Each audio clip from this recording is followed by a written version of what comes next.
this time? Okay, perfect, perfect. Well, then we're going to go ahead and start this up. Um, yeah, so before we get started, let's go ahead and talk about the teams. The way that they have it structured, it looks like you're going to be against Mamoswine Pikachu bottom with your Umbreon. And we're going to talk a little bit about like lane matchup, strategies, what you really want to be looking for when you're in lane. So your goal as a bottom... Here, give me a second. Let's go ahead and zero in on you. Okay, so before we even get into lane, why don't you tell me a little bit about the laning phase? Like, what are your focuses during the laning phase?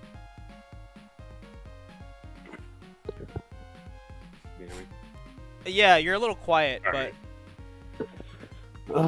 So, when I started, it was to try to get, obviously, these first couple kills, and then allow him, the Umbreon, since he had EXP share, get last hit. I forgot the first Mon, obviously, but I tried to do it more later, but then he didn't seem as interested in trying to get last hit, so I just went for overall XP for myself. Okay. All right. Yeah. All right. Let's start there. That's good. So let's go ahead and go over the mechanics of experience share. It's actually been updated. If you for your benefit actually. So now experience share, as long as you're within the experience share radius, regardless of who gets last hit, you get 100% of the experience, and the experience share gets 30%. So you can go ahead and just farm this as fast as you want. You don't have to wait for anyone particular to get last hit, and you'll be good. So just keep hitting those spawns, and you'll get into lane a little bit faster, and you'll still get 100% of the lane experience. Does that make sense? Yeah, I didn't know that. Yeah, it's really, really nice now, because before you would have to worry about who got last hit, but now it's just updated to what it should have been before, which is just experience share gets 30%, and then you get 100%, and basically you guys get an overflow of 30% experience, which is great. Alright, so let's go ahead and talk about the actual laning phase, like being in bottom lane. What are your goals? What are you trying to do? I just assume that I'm supposed to support the defender in whatever he's trying to do, because that's my teammate. Okay, alright. So let's do a little bit let's do a little bit of like a focus shift. We want to prioritize certain things. So it's actually the opposite. The supporter or the defender that's down there is there for you. They're there to help you get your level 5 by 850 Bs, essentially. So you are the one that's going to be carrying the lane because you're the main damage dealer. Now Umbreon is a really good, like, can function as an all-rounder of sorts because of how much damage he does and like the mean looks that he does. But realistically, they're trying to get as much farm for you as possible. That's like your goal is to try to get level 5 by 850 Altaria. So just try to keep that in mind, because every play that you make is going to should reflect that goal. Does that make sense? Yeah. Okay, yeah. So if you have that mindset, you're already gonna be making better decisions. So but okay, so they're gonna have Pikachu and Mamoswine. Oh, it looks like their Pikachu's actually AFK. That's kind of funny. But, okay, so right here... Okay, so you're trying to give last hits, and that's fine. Okay, so right here... Okay, the very first thing I would say is... So you're trying to go for this middle one, right? Yeah. Okay, so this ends up being okay. This is actually what I recommend anyways.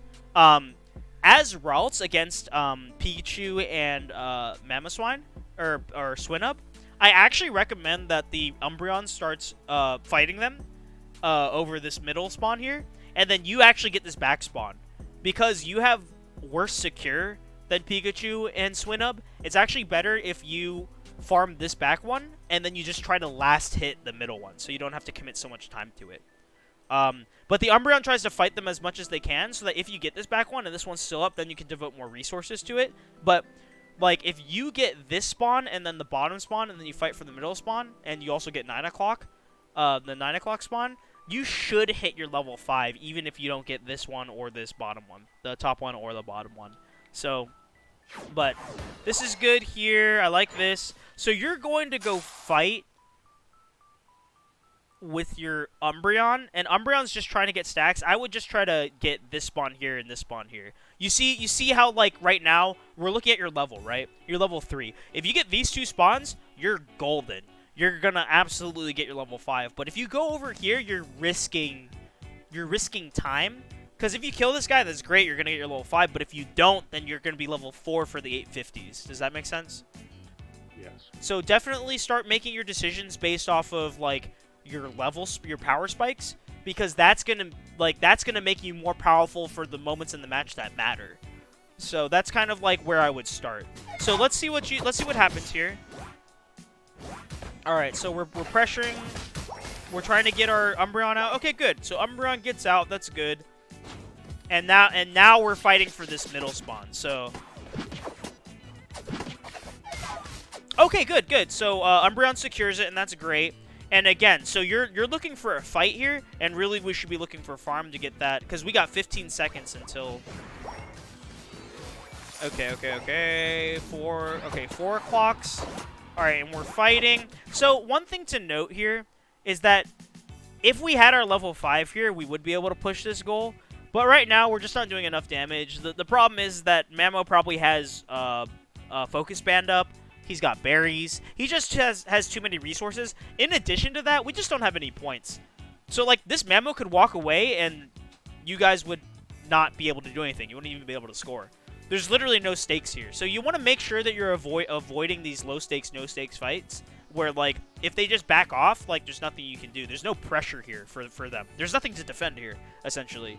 So if this Mamo is, like, actually good, what he'll do is he'll just back off to this 9 o'clock and just, like, let you guys be in this area without putting on any real pressure. So again, we should be falling back. I'm not even going to reiterate the level 5 power spike. I think that you understand the level 5 power spike, so we're just going to continue and see what happens. So, okay, so we're fighting over the bees right now. Okay, so, and we're about to hit our 5. Perfect. We hit our level 5. That's great. Now we can put on some real pressure. So, let's go ahead and see how you take this fight. Oh, you hit all of your side shocks. That's great. That's awesome. So, realistically speaking, if we know that Pikachu's not down here and we know that this is a solo laner, now that you hit level 5, this is the time that we want to be pushing the goal. We have some points to dunk. You know, like we can get their laner off the map. We want to be playing aggressive on their farm. Like, if we're playing aggressive here on their farm instead of farming this stuff, you can keep him as a Swinub. Right, and you have the resources to do that too. If he pushes his spawns too hard, what can happen is you can wait for the Umbreon to mean look him, and then you can just side shock him, and that's gonna be half his health right there. The thing is, you guys are farming your side, and he's farming his side, so technically he's winning this interaction because you're getting as much farm as him, but you have 2 people in lane. So you really have to leverage that advantage that you have 2 people. So you can push him hard, and you can take his farm and keep him, like, and starve him for experience. So these are things that, like, as a solo duo trio, you're gonna start thinking about more. Is like, how aggressive can I get away with playing? Because aggressive plays are what make early game. Early game is determined by who can make aggressive plays and go unpunished for it. So, all right, we're looking at 20 seconds to bees though. To mid bees, we're gonna go ahead and move forward and see what happens. You're almost level 7, which is your second, like, big power spike, so that's great. All right, we're gonna go for a little bit of a goal push here. This is a little bit risky, and the reason why is because Jungler's coming out of his second rotation around this time. Jungler usually gets out of his second rotations around 8-minute Altaria, which is the mid Altaria that spawns here, and they can choose to go mid Altaria or they can gank a lane. So this can be a little bit risky, but I think you guys have the right idea. Okay, so this side shock right here, I would recommend that you wait for the Umbreon mean look, because that's just, you're going to hit every single one every single time if you wait for the Umbreon mean look. Okay, so that's fine. We're a little bit late for 850s, but that's fine. I think that we get those anyways. Nice. And here, so around here you should be pushing top with the team, I think. Like 850Bs is where everyone kind of comes together. And it actually gives you an opportunity to rotate because you're already halfway up, right? So you've already traveled halfway up, and this is like where the team can come together and start deathballing a little bit. Because there's no farm bottom, So there's really nothing to fight for bottom. And, like, we know where their jungler is, and we're probably about to kill them. So if we can kill the jungler, and we can gather up for a push, that's going to be the most effective, like, way to move forward. Yeah, I was thinking too much about what Umbreon was doing.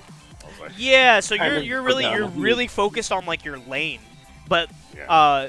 But this is good. This is really good for us to address right now, because as soon as you can, like, master your rotations, you're gonna become a much stronger player much quicker. Because I see a lot of good fundamentals when it comes to fighting. You're keeping your tank in between you and the enemy, so you're taking less damage than your tank is, which is amazing, right? Like your spacing is pretty golden. You've been taking almost no damage, like, from like this Piloswine. So, like, you have a lot of good fundamentals, but, like, these macro decisions, like rotations, learning how to play around your power spikes, these are what gonna boost you to that, from that 14 to that 16 rating, like, really quickly, honestly. And I mean, like, if you don't see the improvement immediately, don't worry about it. Just keep thinking about playing around your power spikes, because again, like, that's what the better players are doing. That's what's separating you from the next level, essentially. So, but anyways, so here we are. What are we looking at? We're looking at a goal push, but we see the enemy jungler. You match the enemy jungler for level. So really what you're looking for is a mean look into your combo. Nice! That was pretty good. That was pretty good. But again, you want to make sure that you look for that mean look. Alright, fighting for farm. Okay, what I want to say here is we're fighting for farm, and that's fine because your Umbreon and your Blissey are also fighting for farm. But if you see that the enemy jungler is pushed up like this, and you're on a coordinated 5, you can have the Umbreon just walk through the farm, just walk straight through the farm, and just mean look the Mewtwo. Because between Umbreon, Blissey, and you just hitting all 3 side strokes on Mewtwo, that Mewtwo's dead. Especially if you have a level on them. So fighting for farm here is not bad because you evolve, but we also have the option of just killing him. So there's like 2 ways. Okay, so let's we'll go over objectives, but every single spawn along the midline is considered an objective. You have to start thinking about it that way because, like, it's contested farm. You need to secure that from the enemy team, or you need to play around it in such a way that you get an advantage. There's 2 ways to play objectives. You can play the objectives for secure, or you can play for kills. So if the enemy team is out of position because they're too focused on securing the objective, you can kill them. And if the enemy team is playing for kills, like, that's an opportunity for you to either counterattack, or you can play for secure. It's kind of like a flip-flop game. Like, you have to be able to switch which you're playing for, essentially. So, like, for example, in this situation, we could play for a kill because their Mewtwo's out of position. That's like simply how I could put it. Okay, so we're backing off. Alright, so we have 4 bot. We only have vision on maybe 1, maybe 2 of them. Okay, so we're getting a little bit of position here. Phil's gonna push up a little bit. That's fine, that's fine. Okay, so as soon as this happens here, you are Psy-shocking. Okay, so you hit the Mewtwo with all 3 Psy-shocks. You got a little bit close and personal with them to hit more of your Psy-shocks, which is risky, but it's fine because you make it out alive. So your Mewtwo's pushed up a little bit, and they're taking a little bit of damage, but we're also pushing this goal. Okay, so we're pushing this goal.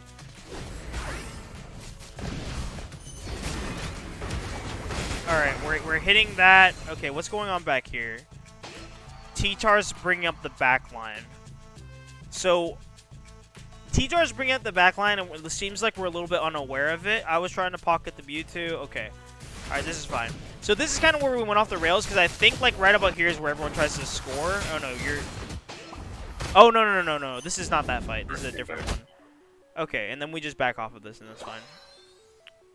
So, yeah, so... This is kind of that point where, like, it's a chaotic team fight, right? You're doing as much damage as you can to the front line. As soon as we see that T-Tar, like, kind of, like, circling around back, we need to start backing off. Because T-Tar coming around the back, like an all-rounder flanking, is them taking space, and we need to respect that. If we're fighting on their goal, and we, like, and we're at low health, T-Tar's just gonna come back and clean up. So, if you are at a 5-stack and someone calls the T-Tar that's there, you need to start circling out this way. So like, you actually just need to go this way and just circle out, like completely respect the all-rounder. He's level 9, he's level 10. You just need to respect it. So it's small though because we even traded, so that's fine. Okay, we have a little bit of a fight here. All right, nice, good kill, good kill. Okay, so what are we looking for right here? So okay, so this I have to disagree with. I think it's pretty obvious what's going on. You see the farm being farmed, and if he's Ice Fang, you're dead. If there's you don't see anyone. All you see is the Mewtwo basic attacks because you can see that off screen. You can actually, a fun fact, if you look off screen, like let's say someone's at birds and you see basic attacks, you can actually see their basic attacks even if you can't see them. That's the only thing you'll be able to see though. That and Hoopa Portal. So that's kind of a fun fact for you. But so you see the Mew basic attacks or the Mewtwo basic attacks. I guess you're trying to pick up these points a little bit. Okay, so what do we got going on? We have Umbreon spawning. So basically, in this situation, the way that you want to think about this is, yeah, we're looking for a refight for this bottom objective. It's Regia Ice, though. Regia Ice isn't really that impactful, especially around like 6 minutes, 5 minutes. It doesn't give as much experience as you might want. So realistically, we want to just keep killing them. Like, that's how we're going to be farming up our experience, because kills are going to get us more experience than this Regia Ice. In addition to that, what we want to do is we want to stall for our front line. We don't have a front line, so we can't really push space effectively. So we really need to stay behind this mid line, like pretty far, like at least in our bushes, if not even a little further back, maybe the back of the bushes. We can get pokes in. Getting pokes in is fine. But yeah, so we're looking for damage. We're waiting for our front line. We're looking for an ult too as well. And you're playing... Wait, correct me if I'm wrong. You're playing... Okay, so you are playing Psychic. Or, yeah. So tell me what you like about Psychic. Is it extra damage and slow, right? Yeah. Really good for gold defense, too. Yeah, in case I don't have, like, an Umbreon or someone who can stop an enemy, I can slow them enough for me to hit with the Side Strike. But... Okay. So you like the Psychic into Psyshock. Yeah, that's fine. That's fine. So would you one thing, the other? It depends on the matchup. It depends on the matchup. So let's go ahead and like look at the enemy team. So right now we have Mewtwo, who's high priority, but like they don't have like super high mobility if they aren't running teleport, and then they have T-Tar. Something about T-Tar that's like really interesting is that he can like just run right through your Psychic with Ancient Power. So it might actually be better to go for the hard CC for the Moonblast for more than one reason. The other thing is that Moonblast can guarantee, more or less guarantee an ult. So if you Moonblast the T-Tar when he's off cooldown and then you ult him, he's basically dead, right? So like, because we're like we should be thinking about the matchup, Moonblast Psyshock, it might be slightly better into this carry than Psychic Psyshock. Does that make sense? Yeah. Yeah, so these again, you might want to start thinking about that too, because Moonblast is a really, really good option against like Urshifu, for example, would be another one. Because like Urshifu doesn't care about your Psychic. He's gonna dash through the back line with blue. But if you can land like a good Moonblast on him into ult, he's just gone. And that's a huge feed for the team. Just something to start thinking about. We're not going to linger on it too long. We're just going to continue with the game. Alright, so we're positioning for an ult a little bit here.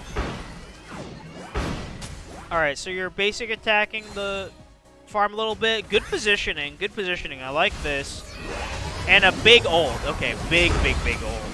Huge ult, in fact. Okay, awesome. I like this.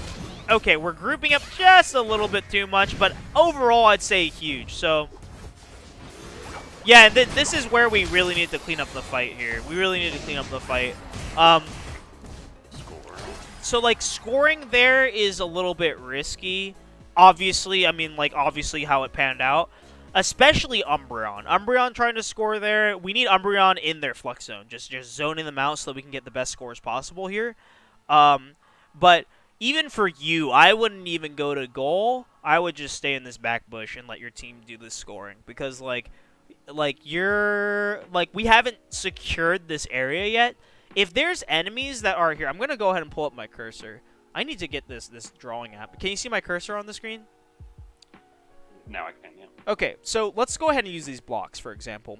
If there's an enemy on this block, absolutely don't score. If there's an enemy on this block and we have a frontliner, like in this area, you could go for a score. It depends on who it is. If they're back here, this is where we want to be scoring, right? Like, use these blocks for reference, because if there's like a Mamo here, he's going to be able to charge through our team and interrupt to whatever's going on here. So, like, before you score, kind of use that prophylaxis, like make sure that you're covering yourself, essentially. Outside of that, always throw out a Psychic right into this zone before you score, because that's going to slow them down, and it will give you more time to score if you are trying to go for that. So make sure that you're using your moves before you score. Make sure that you're paying attention to the enemy and if we even have control of the right zone in order to score. Those are kind of the things that we need to start thinking about before we score, because you're going to throw a lot, you're going to feed a lot less if you do that. All right, so we're respawning in 2 seconds here. What are we thinking here? Are we going top? Are we going bot? We're probably going bot for a refight, but it feels bad.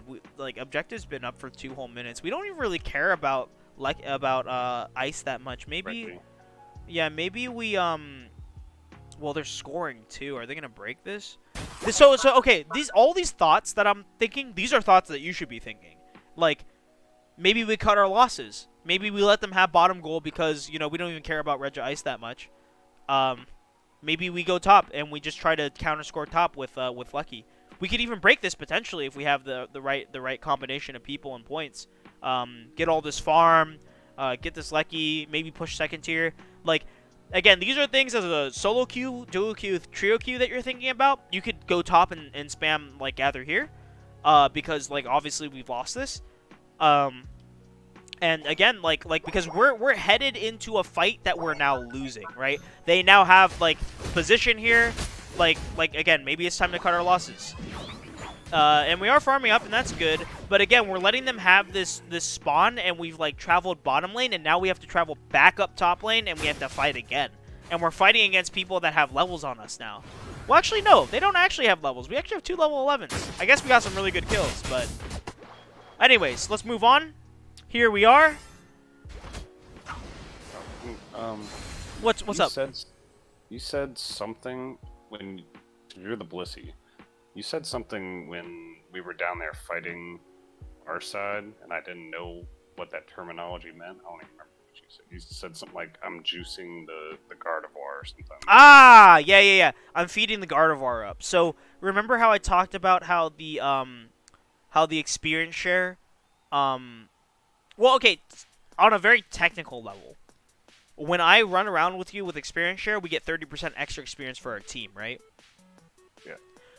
Technically speaking, I'm feeding myself up because I'm getting that 30 overflow, right?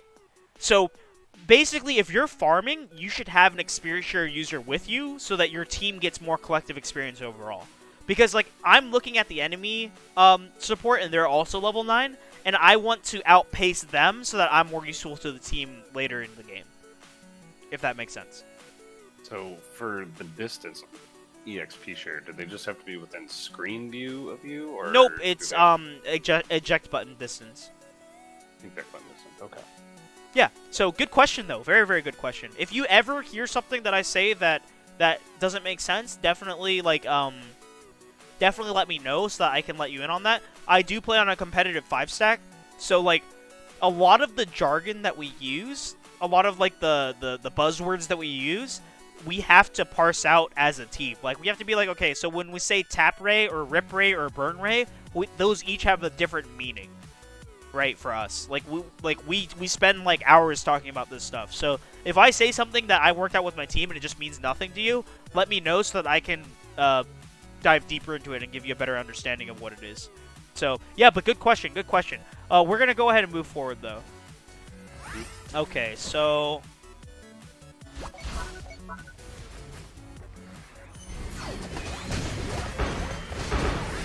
Okay, good damage, good damage. Okay, alright, so here, like, as soon as this Clefable, like, jumps up into the air with Fly, you need to be on the goal. You need to be on the pad or even in our Flux Zone. Like, the problem is that you're right on top of our tank, and the tank's role here is to take damage for you. If you're taking the same damage that the tank is taking, then you're defeating the purpose of the tank role, if that makes sense. So, if the tank backs up, you back up. So right here, I'm going to pull up my cursor again. If your tank is here, you can be here. If your tank is here, you need to be on goal pad. So that's just like a... And like, I know it's chaotic and I know you're looking for damage, so that makes sense, but yeah, you shouldn't be taking the same you should almost never be taking the same damage that the tank is taking. Okay, we're fighting for the spawns, and that's good. All right, and you're backed up and you're healing up a little bit. Do you know about faster healing on goals by chance? Like faster healing from your healers? No, so faster healing. So okay, so the way the goal zone works is that it gives you a set amount of health per like time, like per like it's like about every second and a half. It gives you like 1 tick of health. A little bit of health, yeah. Yeah. If you actually step on the goal and then step off at about I want to say 3/4 of a second rate, you actually heal up faster. So you just go back and forth, off. Yeah, and I can show you the timing of it. But it's pretty noticeable, and it's really, really good, especially if you're just going to stand on goal. It's good for you to keep moving around and just start weaving in and off of the goal, because that's going to get you a little bit more health in a shorter time period, which will get you back in the fight sooner. And also, like, you'll notice it when it lets you live. But anyways, I digress. That's a little bit of tech, just a fun fact, more or less. Huge ult, amazing ult. Amazing ult. Deleting 2 of the big players. Okay, so this here right here, I see that you're trying to hit the side shock on the Mamo. Just make sure that we know that this is the priority target for you. Putting damage on the Mamo isn't going to be as impactful as saving it and putting it on the Mewtwo once we push up. So Phil's backing up a little bit. He really should be pushed up because we killed 3 of them and we have 4 up top. So this should be a pretty easy push for us, but we're playing a little bit passive. That's fine. We're backing off. Unfortunately, we give them the space. So, okay, there's 2 things we can do here, and this isn't on you necessarily. This is on like the team and what we decide to do. But we should either be pushing goal or we should already be burning this, right? Yeah. And we do neither, which like sets us up for a refight, which is why we lose steam here a little bit, because we're letting them get closer and we're basically giving them this objective, right? So that's more of like a team thing. That's less of a you thing. So we're not gonna linger on that for too long, because I think you did what you needed to do. In that instance, you actually made the right call, because the tank backed up, and so you backed up, right? And that's good. That's the fundamentals that you need as an attacker to succeed. And then you started burning when we decided we weren't fighting. So I think you made all the right calls there. It just didn't end up working out for our team there, and that's fine. It happens. Sometimes you make a call and it doesn't work out. Here. Yep, don't use the jump pad. You're going to die. That's fine. So, the thing is, so right here, you might want to walk top. And the reason why is because they took our top goal. And we can't let them have that for free. So we have to try to get some kills here. If we don't get kills here, we're playing into a very, very losing endgame. If we get kills, at least we can feed our team up to level 11. And we can try to have level advantage for the Ray fight. So, like, you're trying to get levels here, which is good. And it makes sense, but you have to look for levels in other places because we're giving up our top goal. So you have to think about it this way. We're losing points-wise, and we're also losing levels-wise. So we have to get some of these enemies off the map. If we don't get them off the map, we're giving them too much, because they're about to walk through our jungle, and they're about to take experience from us. So we can't give them that for free, and we're about to give them that for free. Okay, so... Alright, So yeah, I guess like you have to start thinking about the game in kind of like a give-take kind of way. Because like, for example, if they take our goal, we're getting something in return for that, right? But if they take our second tier goal and we don't punish them for it, We get nothing from that, right? Like they get pure advantage. So if they're pushing our second tier, look for those kills. You know, you might not be able to defend the goal, but you certainly could probably kill like the Pikachu or like maybe the Clefable or even the Mewtwo if he's out of position. If he just scored, that's your opportunity to throw a Moonblast in there if you picked Moonblast and get a Psyshock on him, and hopefully your Umbreon follows up and your Leafeon follows up, and you get a huge kill on their on one of their main carries. So just start thinking about the game in like a give-take type of way, because that's going to help you be. You could be level 12 here if we killed them, right? And that's going to be huge for endgame. Okay, nice, and we got a punish on them, and that's perfect. Wait, yeah, we got a punish on them, and that's great. This is great. This is exactly what we want to see. Perfect. If they were a little bit more proactive about running, they could have been a little bit better off. And we push this goal, and that's good. I think there's a little bit of an unfortunate score here. I think we're looking for this 50, but we accidentally score a little bit. We could push the second tier goal, too. No. Tyranitar is going for that. We're positioning for mid, and that's fine. Here, I'd be careful about this.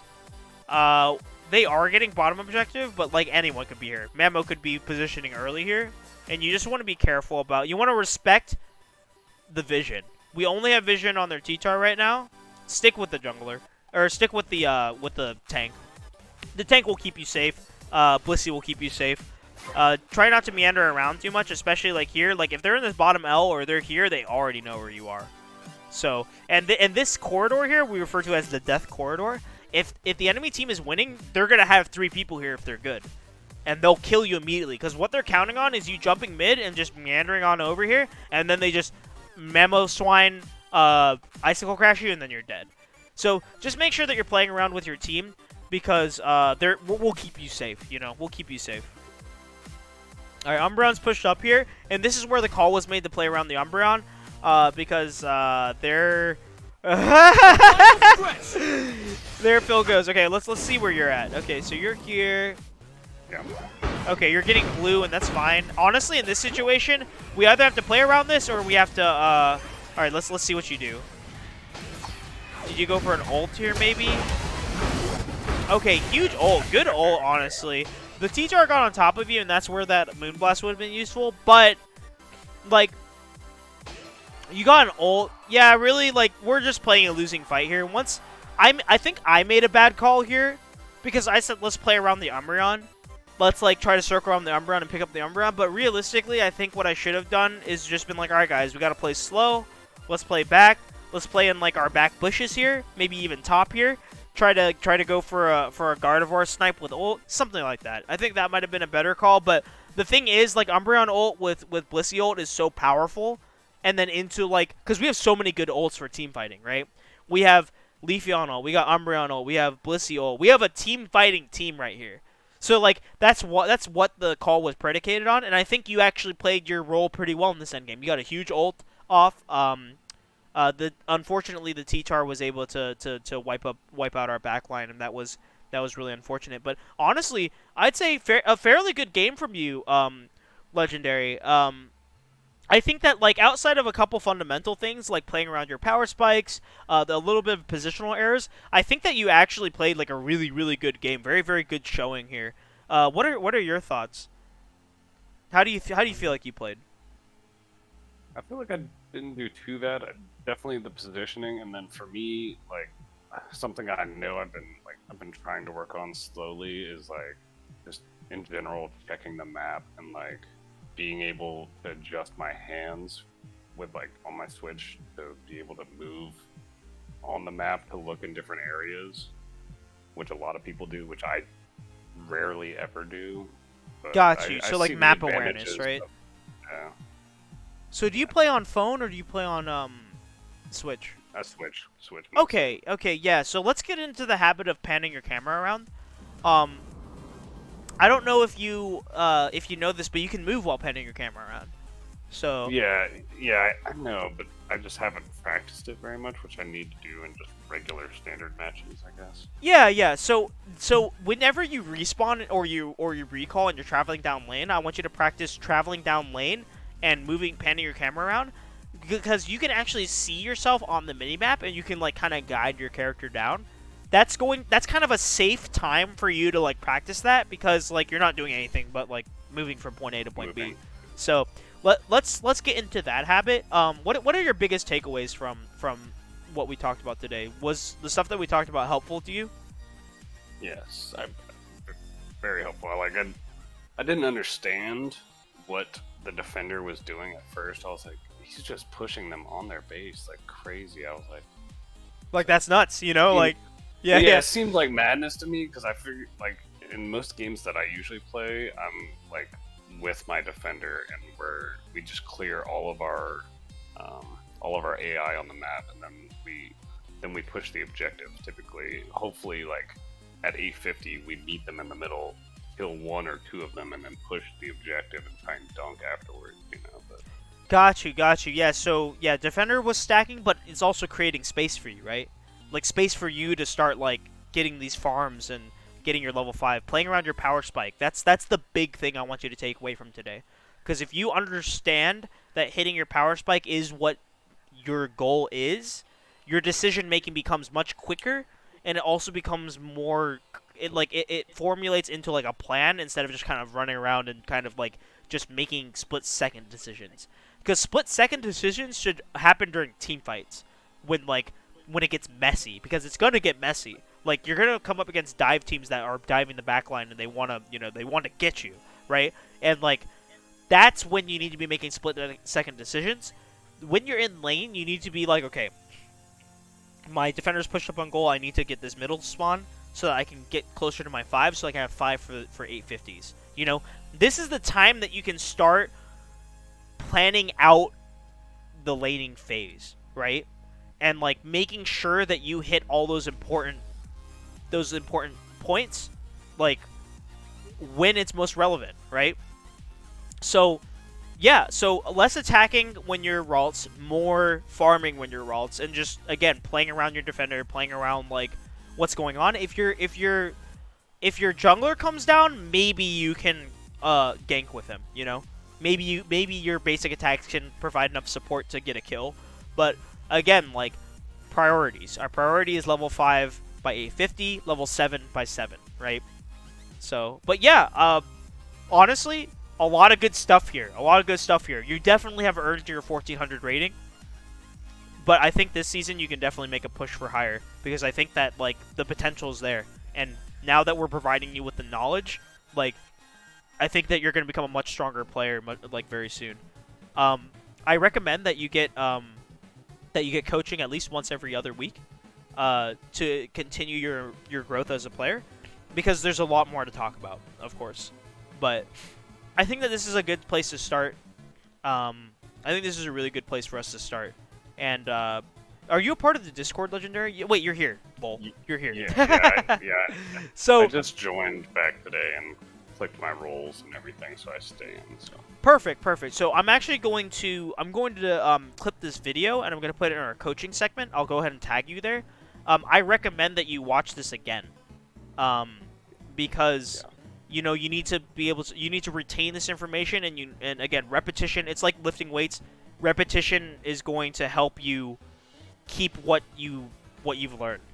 So, but yeah, do you have any like final thoughts? Do you have like any other like notes that you want to? Do you have any comments? Like, how was your 5-second experience with us? It was fun. It was nice to like be a part of a team. I wish I would have communicated a little more. I wish that Umbreon could have communicated with me a little bit. But like, okay. That's up to him, obviously. And just like any other game, whether someone turns on their mic or not. Of course, yeah, for sure. So, interestingly enough, and this is kind of a tangent, I'm gonna